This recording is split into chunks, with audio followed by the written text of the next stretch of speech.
자녀에게 필요한 것이라는 제목으로 함께 은혜를 나누도록 하겠습니다.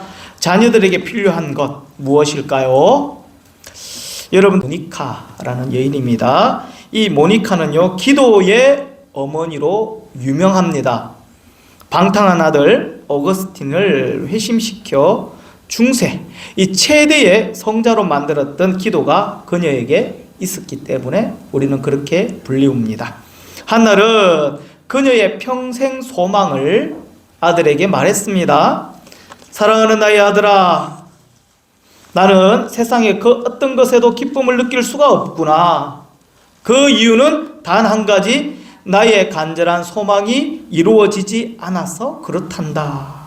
그것은 바로 내가 죽기 전에 네가 정말로 진실로 예수님을 만나 진정한 그리스도인이 되는 것이다.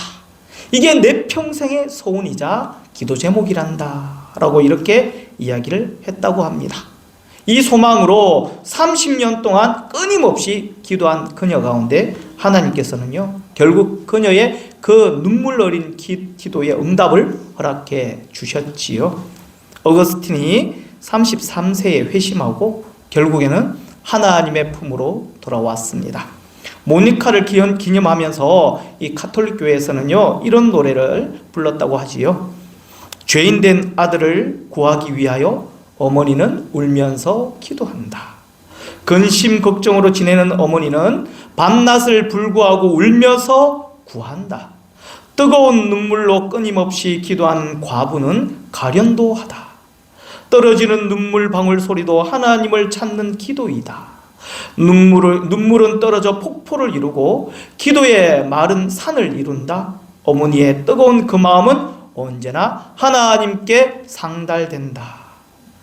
아들을 향한 이 어머니의 눈물 어린 기도를 기념하는 노랫말입니다. 자식을 위하여 울며 기도하는 이 모니카의 이 기도는요, 세상에서 가장 큰 위력을 가진 이 기도가 되었다라는 사실인 것이지요. 비글 부부라는 채널을 가진 유튜버가 있습니다. 비글 부부라는 이런 유튜버가 있더라고요. 남편을 하준 파파, 아내를 하준 맘이라는 별칭으로 크리에이트의 활동을 하고 있었습니다. 얼마 전 이 주영훈의 새롭게 하소서라는 프로그램에 나왔었는데요. 보니까 젊고 정말로 잘생겼더라고요. 근데 얼마 전에 보니까 넷째 아이가 생겼다고 막 기뻐하는 그들의 모습 보면서 참 신기하다, 재밌다. 이 세상에서 이 젊은 부부가 넷째를 가졌다고 같이 기뻐하는 거 보면서 참 신기할세 이런 생각이 들었었습니다. 중요한 것은요, 이 유튜브 구독자가 약 30만 명이더라고요. 수익금 모두 다 기부한다고 했습니다. 이분의 신앙의 멘토가 어머니라고 합니다. 왜냐하면 이분의 어머니가 하나님 앞에 늘 매달려 울면서 기도하는 모습을 보면서 자라왔기 때문에 그러하다고 했습니다.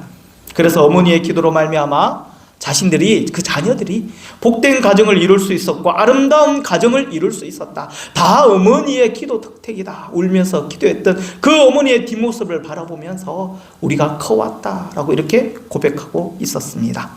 말뿐인 아닌 행동으로 예수님 믿는 사람이란 것 무엇인지 믿음을 행동으로 보여준 그 어머니의 그 기도야말로 진정한 이 세상 가운데 자녀들이 기쁨을 누리고 살아갈 수 있는 근거다라고 이렇게 이야기를 했습니다. 그래서 그 기도로 말미암아 어머니의 눈물 흘린 기도로 말미암아 계속 돕고 섬기고 나누는 이 일들이 힘들지 않다. 이러한 모든 일들 섬기고 사랑하고 세우는 이러한 모든 일들은 바로 눈물 흘린 어머니의 기도 덕택이었다라고 그들이 그렇게 이야기를 했습니다. 여러분들, 세계를 움직이는 미국의 주도적 세력을 WASP라고 합니다. W, 화이트, A, 앵글로, S, 섹소, 그리고 P, 프로테스탄트라고 하지요. 이들은 영국 구교회의 핍박을 피해서 아메리카 대륙으로 건너온 청교도들의 후손을 두고 이야기하는 말입니다. 그들은 어렸을 때부터요, 부모님의 그 영향으로 말미암아 신앙의 정체성을 지켜왔습니다.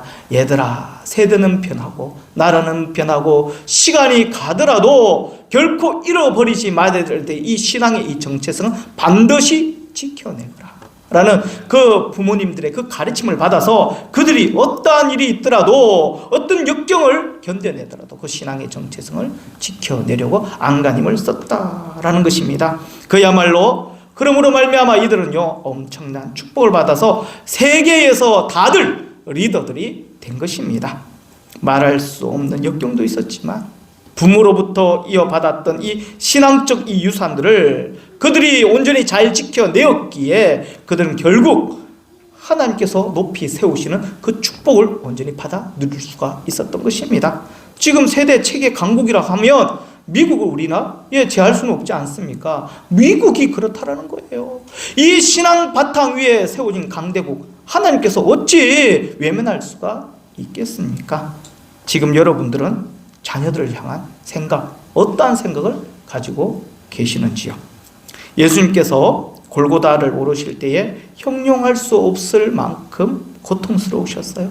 아프셨어요. 힘드셨어요. 십자가를 지고 가신 그 길, 십자가의 길이라고 하는 비아 돌로로사라는 곳을 성지 순례를 하다 보면 예수님께서 십자가를 지고 가시다가 견디다 못해 쓰러지고 넘어지신 그곳마다 표시가 되어져 있다고 합니다.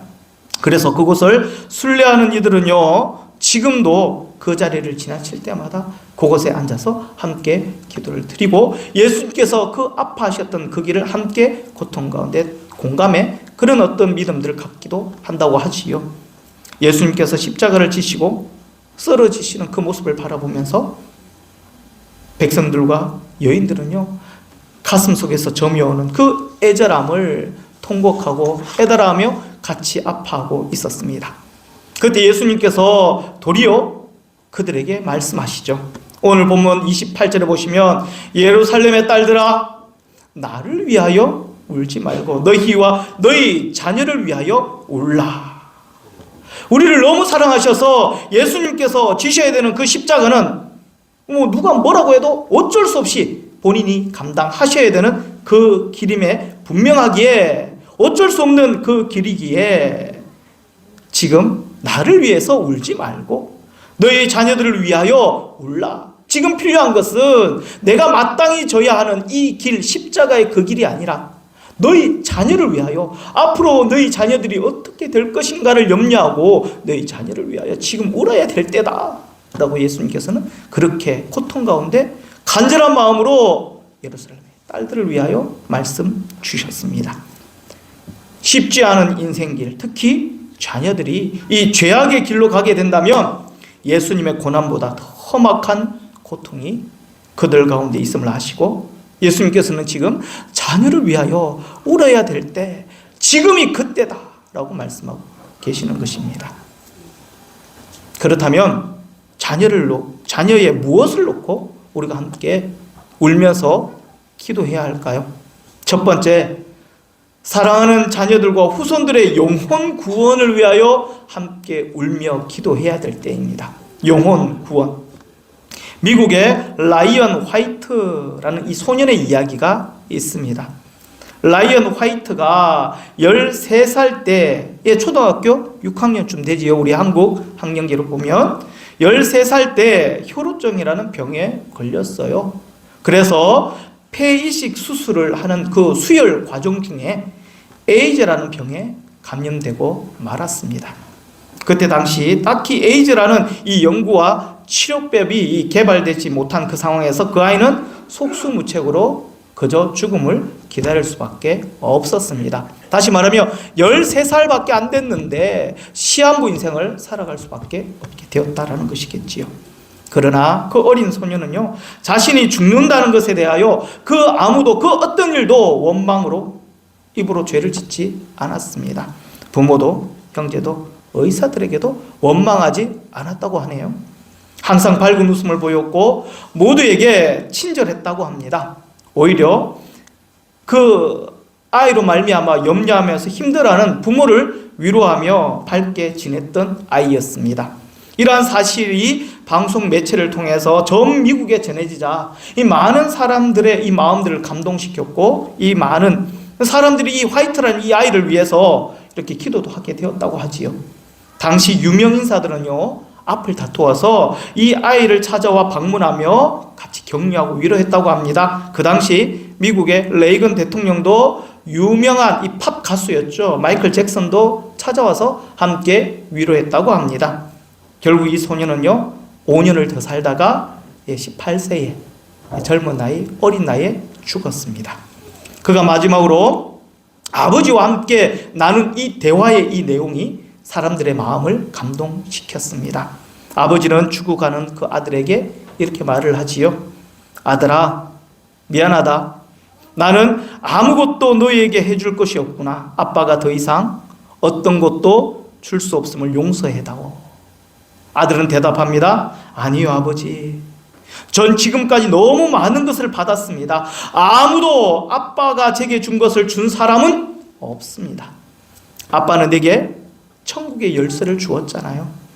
예수님을 소개해 주었고, 예수님을 믿게 해 주었고, 말씀을 통하여 영생을 얻도록 안내해 주었습니다. 이보다 더 크고 위대한 것 어디 있겠어요? 아버지, 감사합니다. 사랑합니다. 사랑하는 성도 여러분, 여러분들은 지금 여러분들이 사랑하는 자녀나 손자나 손녀 영혼 구원에 대하여 얼마나 큰 관심을 가지고 계시는지요. 다윗에게는 늘 아픔의 가시가 있었습니다. 바로 아들 압살롬이지요. 압살롬은 불효하면서 반역한 자입니다. 어떻게 하면 아버지의 그 자리를 차지할 수 있을까? 정말 불효 막대 먹은, 어떻게 보면 그런 자녀였습니다. 아버지에게는요, 가시였죠. 아픔의 고통의 그 순간, 아픈 손가락이었습니다. 아버지 이 다윗의 이 왕위를 빼앗으려고 전쟁을 일으키다가 이 압살롬은 그만 죽고 맙니다. 그때 다윗의 심정이 어떻겠어요? 사무엘하 18장 33절을 보시면 다윗은 이렇게 절규하고 있습니다. 내 아들 압살롬아, 내 아들 압살롬아, 차라리 내가 너를 대신하여 죽었다면, 이렇게 통하고 있어요. 이렇게 된 것은 모두가 다 내 잘못이다, 내 탓이다, 내 사랑하는 아들 압살롬아. 통곡하며 슬퍼했지만 100번 통곡하고 후회도 아무 소용도 없었습니다. 잠언 22장 6절에는 이렇게 말씀하고 있습니다. 마땅히 행할 길을 아이에게 가르쳐라. 그리하면 늙어도 그것을 떠나지 아니하리라. 다윗은요, 골리앗을 넘어뜨린 그 시대적 영웅이었습니다. 이스라엘을 영도한 종교적 지도자였어요. 그러나 다윗은 자녀 신앙 교육에 철저히 실패했습니다. 솔직히 자녀들의 신앙에 대해서 무관심했던 것이지요. 그래서 넷째 아들 아도니아도 다윗에게 결국은 반역하게 됩니다. 즉 자녀들의 영혼 구원에 무관심함으로 말미암아 최악의 이 죄악의 이 열매를 거두게 된 것입니다. 성경에서 말하는요, 이 부모의 역할은 하나입니다. 정말 중요한 것, 자녀들을 하나님께로 인도하는 자, 이것이 바로 부모의 역할이라는 사실인 것이지요. 그러므로 자녀들을 하나님께 인도하는 영혼 구원에 힘을 쏟아야 합니다. 자녀들이 하나님을 만나는 일에 눈물로 권면하십시오. 자녀와 손주와 손녀, 후손들의 그 영혼 구원을 위하여 날마다 기도하며 눈물로 하나님 앞에 내 사랑하는 다음 세대를 위하여, 자녀들을 위하여 맡기는 저와 여러분들이 되시기를 예수님의 이름으로 축복합니다. 둘째로 자녀들에게 필요한 것은요, 바로 영혼 구원과 함께 영적 성장입니다. 영적 성장을 위해서 예수님께서는 울면서 기도해야 한다 라고 말씀을 주셨지요. 맨날 똑같은 수준과 모습으로 그 자리에 머물러 있으면 안 됩니다. 사참배를 반대하다가 이 순교하신 이 주기철 목사님이 감옥에 수감되었을 때의 일입니다. 일본 검사는요, 추 목사님에게 80이 넘은 이 어머니가 있다는 사실을 알고 어머니에게 이 아들을 보내면 어머니가 결국 이 아들을 너무 사랑하기 때문에 결국 타일어서 마음을 바뀌게 함으로 말미암아 신사참배 하지 않을까라는 그런 기대감으로 주기철 목사님을 어머니가 계신 노모가 계시는 그 집으로 돌려보냈다고 하지요. 그런데 주 목사님께서 집에 돌아오시자마자 어머니는 놀라며 말씀하셨다고 합니다. 너는 내 아들이 아니다. 내 아들이 일제에 항복하고 이렇게 나올 리가 없다. 네가 나의 아들이라면 지금 당장 발걸음을 돌려라. 주기철 목사님은 어머니의 마음을 알고 집에 들어와 보지도 못하고 다시 감옥으로 돌아갔다고 합니다. 사랑하는 성도 여러분, 믿음의 선배들은 이토록 정말로 강한 이 믿음으로 이 자녀를 양육하고 정말 애를 썼는데, 저와 여러분들은 자녀를 향한 신앙교육 지금 과연 어떠한 수준에 머물러 있나요? 적당하게 신앙생활하고 교회 다니고 예배드리며 기도하라고, 교회는 너희들이 먼저 잘 먹고 잘 살고 나면 신앙생활을 해도 된다고 이렇게 가르치며 혹시 양육하고 있지는 않습니까? 너희들이 먼저야. 잘 먹고 잘 살아야지 그 다음에 교회 다녀도 돼. 그 다음에 충성해도 돼. 그 다음에 예배 집중해도 돼. 그 다음에 전도해도 돼. 여러분들의 우선순위가 무엇이라고 자녀들에게 가르치고 있습니까? 우리 교회는 이런 분들이 한 분도 없으신데 다른 교회 가면 이런 분들이 참 많이 있어요. 목사님, 이제 우리 아이들도 나이 먹을 대로 먹었고 알 만큼 알 나이도 되었고 나도 이제 할 만큼 한 것 같아요. 그러니까 그냥 자기네들이 알아서 신앙생활 잘하겠지요. 이제 부딪히는 것도 싫으니 하고 싶은 대로 하라고 하면서 그냥 나 두려워요. 목사님 아시지요? 이해하시지요? 하나님께서 사랑하시면 하나님께서 알아서 하실 거예요. 진짜 하나님께서 알아서 하시기를 원하십니까? 그러면 만약 하나님이 여러분들의 자녀들을 진짜 사랑하시는 가운데 하나님께서 정말 알아서 하시도록 놔두시면 큰일 납니다. 선택의 자유를 준다? 알아서 하도록 그냥 놔둔다? 이것은 하나님 앞에 자녀 신앙 교육에 대한 방관입니다. 책임 없는 무책임의 모습이며 방임이라는 사실을 성경 말씀을 비추어 깨달으시기를 바랍니다. 우리 교회는 이런 아이들 또한 없습니다. 어떤 교회 가면요, 아이들이 찬양 안 합니다. 입을 열지 않습니다. 사도신경 고백을 안 합니다. 말씀을 함께 따라 읽지도 않습니다. 그러면서 왜 교회에 왔는지, 왜 서서 멍하니 입 다물고 하늘만 정면만 주시하고 있는지, 공허한 눈빛을 왜 그 자리에서 그렇게 보이고 있는지, 이런 안타까운 모습의 청소년들, 아이들이 참 많이 있습니다. 심지어는요, 예배 집중도 안 합니다. 어떤 아이들은 예배 중에도 카톡하고 핸드폰으로 검색합니다. 좋은 것은 당연하고 딴 생각하고 떠들고 장난치는데 꺼리낌이 없습니다. 이러한 행위를 당당하게 생각을 합니다. 그래서 예전에는 한 번씩 부모님과 함께 예배할 수 있는 참관 예배도 불시에 드렸다고 하지요. 당신의 자녀들을 보라는 것입니다. 당신의 자녀들을 한번 체크해 보라는 거예요. 지금 어떻게 예배하고 있는지, 어떻게 하나님 앞에 서 있는지 제대로 정확하게 내 자녀라고 그냥 옹야옹야 품지 마시고 하나님 앞에 내 자녀를 세워 보라고 이야기하는 것이겠지요. 사랑하는 성도 여러분, 우리 이령락교회 성도님들의 자녀들은 특별히 신앙적으로 바르게 키울 수 있기를 소망합니다.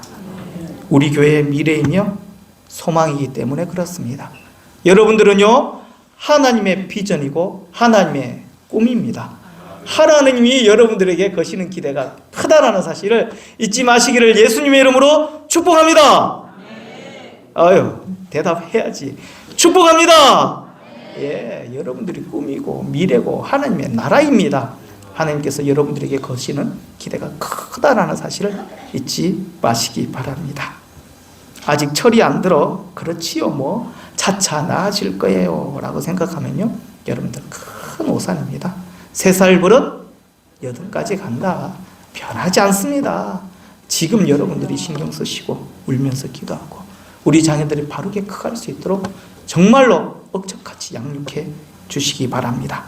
사무엘의 어머니는요, 어린 사무엘에게, 젖을 뗀 그 어린 사무엘에게 하나님 앞에서 세마포 옷을 입는 것을 가르쳤어요. 어린아이가 얼마나 불편했겠습니까? 그러나 하나님 앞에 예배 드릴 때는 예복을 입어야 한다라는 것들을 가르쳤죠. 이 사무엘은 어릴 때부터 그것을 배웠습니다. 최선을 다해서 예배 드리는 것은 물론이고 자신에게 있는 최고의 옷을 입고 최고의 신발을 신고 최고의 마음가짐으로 감사의 물을 가지고 사무엘은 어릴 때부터 성전에서 예배하고 기도하는 법을 배웠다는 것입니다. 그러니까 하나님께서 이 사무엘을 떠나지 않지 않습니까? 그러니까 당대의 최고의 지도자로 하나님께서는 사무엘을 들어 사용하시지 않았습니까?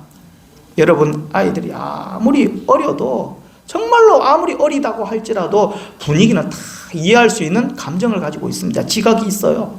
엄마가 아빠가 지금 기뻐하는지 슬퍼하는지, 예배를 제대로 드리기를 원하는지, 아니면 기분 내키는 대로 마음대로 해도 된다고 허락하고 있는지 아닌지를 아이들은 알고 있어요. 여러분들 머리 꼭대기 위에 앉아 있습니다. 만물의 영장인 사람, 우리 아이들은 다 압니다. 모를 것 같지요? 다 알아요.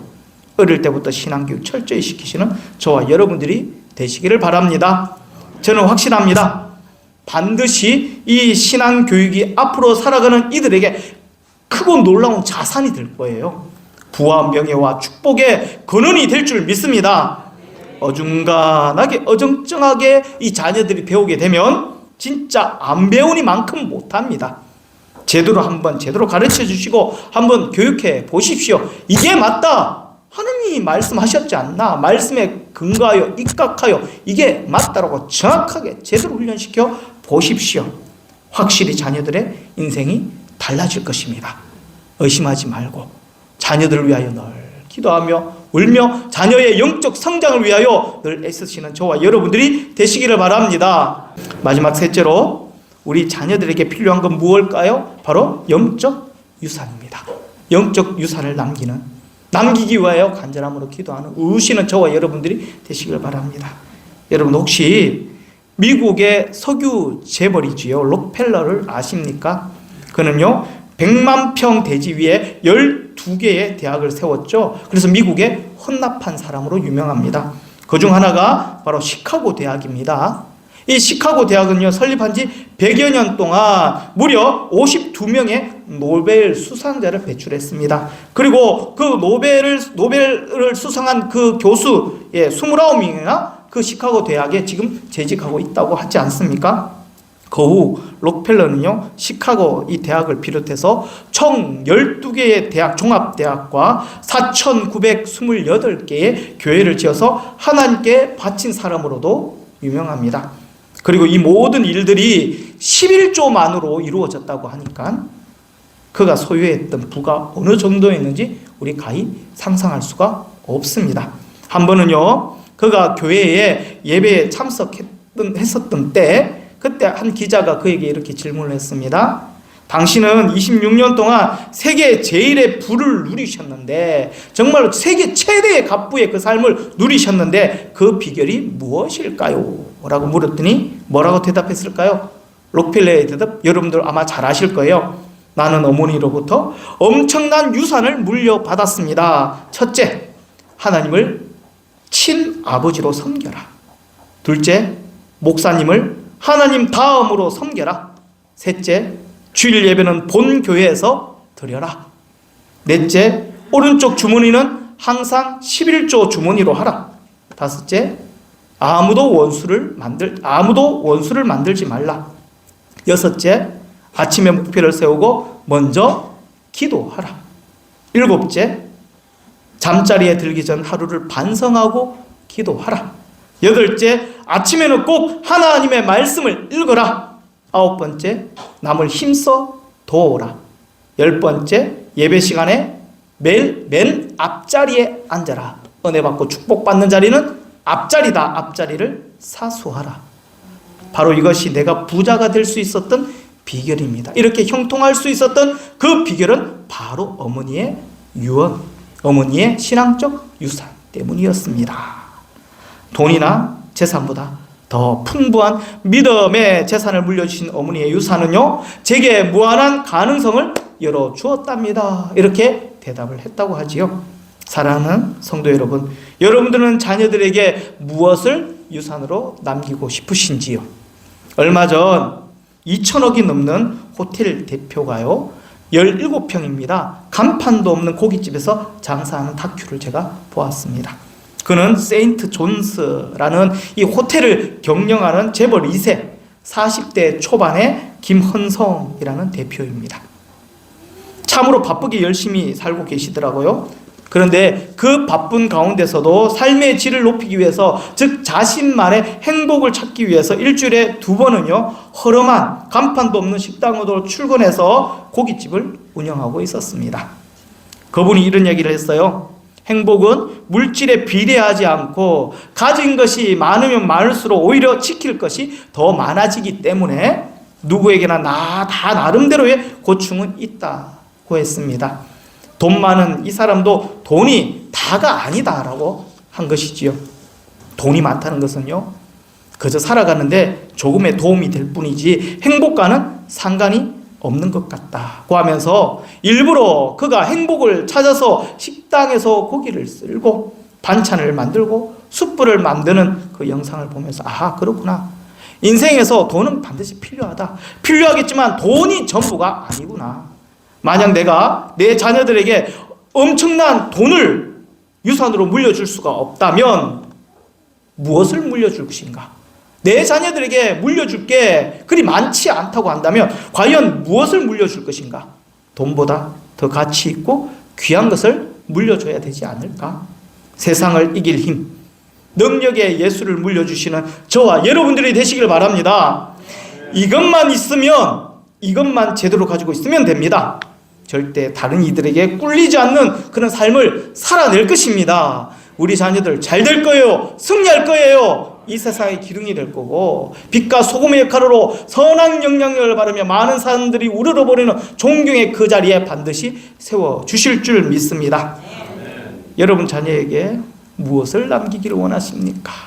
먼 훗날 어떤 부모로 기억되기를 원하시는 건가요? 부디 신앙의 유산을 남겨주는 멋진 부모가 되시기를 바랍니다. 자녀들의 미래는요 실로 무한한 가능성을 지니고 있어요. 지금 여러분들 눈에 자녀들이 어떻게 보일지는 모르겠지만 자녀들을 세상적인 시각으로 비교하지 말고 신앙을 통해서 바라봐 주시기를 바랍니다.